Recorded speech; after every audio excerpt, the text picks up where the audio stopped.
Men Toshkentdan Rasulova Faridaman. Men Aftazan siropini olib ichdim. Buni foydalari juda ham yaxshi ekan.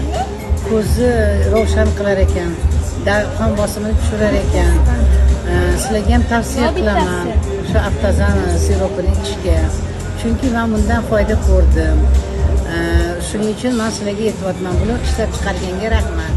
Yana istardimki shunaqa sifatli mollarni chiqarib xalqqa yetkazib berishsin. Chunki mana odamlar dori-darmon oladi, lekin ko'p foydasi bo'lmaydi. Vaqtinchaga yetadi, yana davolanishga to'g'ri keladi. Bu Aftazani ichgan odam uzoq yaxshi yurar ekan. Chunki bunaqasi juda ham tez ta'sir qildi kuchi. Men o'zimga ham juda ham yaxshi ta'sir qildi. Chunki men ko'p dorilar ichganimda bunaqa effektlarni bilmas edim.